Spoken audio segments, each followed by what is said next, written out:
ಸನಾತನ ಹಿಂದೂ ಸಂಸ್ಕೃತಿಯ ಸಂರಕ್ಷಣೆ ಸಂವರ್ಧನೆಗಾಗಿ ವಿಶ್ವಮಾನ್ಯ ಯತಿಕುಲ ಚಕ್ರವರ್ತಿ ಶ್ರೀ ಸುಗುಣೇಂದ್ರ ತೀರ್ಥ ಶ್ರೀಪಾದರು ಮತ್ತು ಕಿರಿಯ ಯತಿ ಸುಶೀಂದ್ರ ತೀರ್ಥ ಶ್ರೀಪಾದರ ಉಪಸ್ಥಿತಿಯೊಂದಿಗೆ ಗೀತಾ ಮಂದಿರದ ನೃಸಿಂಹ ಸಭಾಭವನದಲ್ಲಿ ಶ್ರೀ ಪುತ್ತಿಗೆ ಸುಗುಣ ಶಿಬಿರವನ್ನ ಉದ್ಘಾಟಿಸಿದ್ದಾರೆ. ಈ ಕಾರ್ಯಕ್ರಮದಲ್ಲಿ ಮುಖ್ಯ ಅತಿಥಿಗಳಾಗಿ ಉಡುಪಿ ಶಾಸಕ ಯಶ್ಪಾಲ್ ಸುವರ್ಣ, ಕಾಪು ಹೊಸಮಾರಿಗುಡಿಯ ರಾಜಶ್ರೀ ಶ್ರೀ ವಾಸುದೇವ ಶೆಟ್ಟಿ ಹಾಗೂ ಶ್ರೀನಿವಾಸ ಯೂನಿವರ್ಸಿಟಿಯ ಕುಲಪತಿಗಳಾದ ಡಾಕ್ಟರ್ ಶ್ರೀನಿವಾಸ ರಾವ್ ಉಪಸ್ಥಿತರಿದ್ದರು.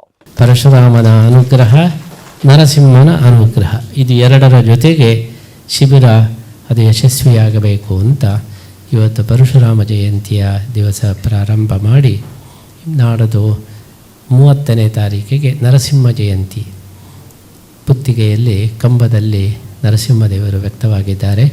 ಅಂತಹ ನರಸಿಂಹ ಕ್ಷೇತ್ರದಲ್ಲಿ ಇದರ ಮಂಗಳಾಚರಣೆ, ಇದರ ಸಮರ್ಪಣೆಯನ್ನು ಮಾಡುವುದು ಅಂತ ನಾವು ಸಂಕಲ್ಪ ಮಾಡಿದ್ದು. ಈಗಾಗಲೇ ಪ್ರತಿ ವರ್ಷ 40 ವರ್ಷಗಳಿಂದ ನಾವು ಸಂಧ್ಯಾವಂದನ ಶಿಬಿರ ಹಾಗೂ ಬೇರೆ ಬೇರೆ ದಾಸರ ಪದಗಳ ಶಿಬಿರ ಇದನ್ನು ಮಾಡಿಕೊಂಡು ಬರ್ತಾಯಿದ್ವಿ. ಈ ಬಾರಿ ಸಮಸ್ತ ಸಜ್ಜನರಿಗೆ ಒಂದು ಶಿಬಿರ ಆಗಬೇಕು ಅಂಥೇಳಿ ಈ ಹೊಸ ನರಸಿಂಹ ಸಭಾಭವನದಲ್ಲಿ ಅದನ್ನು ಮಾಡಬೇಕು ಅಂತ ಸಂಕಲ್ಪ ಮಾಡಿದ್ದೇವೆ.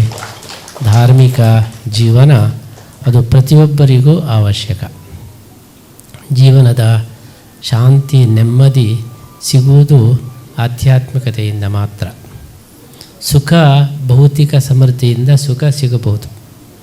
ಒಳ್ಳೆಯ ಕಾರು, ಒಳ್ಳೆಯ ಬಂಗಲೆ, ಒಳ್ಳೆಯ AC, TV ಎಲ್ಲ ಸುಖ ಕೊಡಬಹುದು, ಆದರೆ ನೆಮ್ಮದಿ ಕೊಡೋದಿಲ್ಲ.